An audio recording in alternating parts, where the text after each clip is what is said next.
पहले आप इस वीडियो को देखिएगा। अपनी हमशीरा को ये वसीयत की कि ऐ मेरी हमशीरा, मेरे विसाल पर तुमने बेसब्री नहीं करनी। ला तुशक्की अलैया जैबन, अपने गिरेबान को ना फाड़ना। वला तख्मिशी अलैया वजहन, और मेरी शहादत पर अपने चेहरे को ना नोचना, मातम ना करना। पहले तो जो कोई भी मेरी वीडियो देख रहा है उसको सलाम और बहुत सारी दुआएं।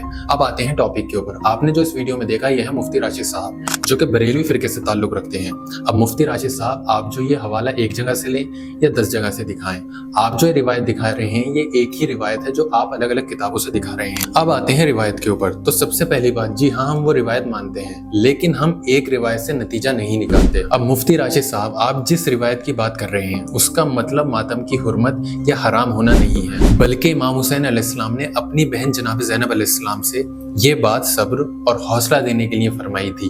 वहां पे जो रिवायत है उसमें ये लिखा हुआ है कि ना अपने गले को नोचो और ना अपने कपड़ों को फाड़ो, मतलब कि नफरत नहीं, इज्जत के साथ गम मनाया जाए। इस्लाम में 3 दिन तक सोग है, लेकिन बेवा के लिए कुछ ज्यादा दिन की इजाजत दी गई है। अब जब एक इंसानी रिश्ते के लिए इतनी छूट है तो इमाम हुसैन अलैहिस्सलाम जैसे मजहबी और रूहानी मकाम रखने वाले के गम के लिए तो और भी खास इज्जत और इजाजत होगी। तो यही वजह है कि इमाम हुसैन अलैहिस्सलाम के गम में मातम करना, बेकरार होना या आंसू बहाना, ये सब अमल मुस्तहब है। रिवायत सिर्फ एक नहीं बल्कि तवातुर के साथ है। हमारे पास बहुत ज्यादा ऐसी ऑथेंटिक रिवायतें हैं जो ये साबित करती हैं कि जो इमाम हुसैन अलैहिस्सलाम के गम में रोए उसके गुनाह माफ कर दिए जाते हैं। जो इमाम हुसैन अलैहिस्सलाम के गम में अपने सच्चे दिल से आंसू बहाए उसके लिए जन्नत है। इस गम की कोई लिमिट नहीं है, न दिनों की, न सालों की और ना ही नस्लों की। नस्लों दर नस्लों ये गम चलता आ रहा है और चलता रहेगा।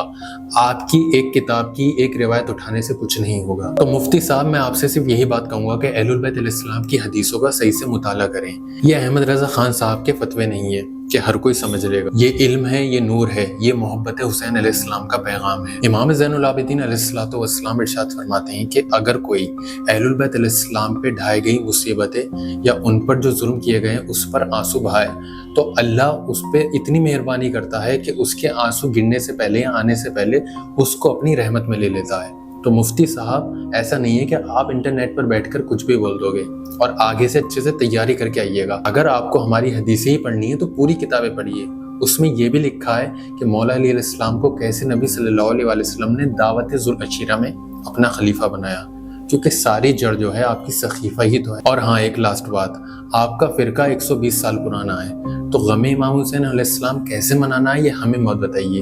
अभी अपने फिरके की ही टेंशन ले लीजिए, क्योंकि गमे इमाम हुसैन अलैहिस्सलाम इमाम सज्जाद अलैहिस्सलातु वस्सलाम के ज़माने से चलता आ रहा है, जिसको 1300 से 1400 साल हो चुके हैं। तो अगली बार अच्छे से तैयारी करके आइएगा।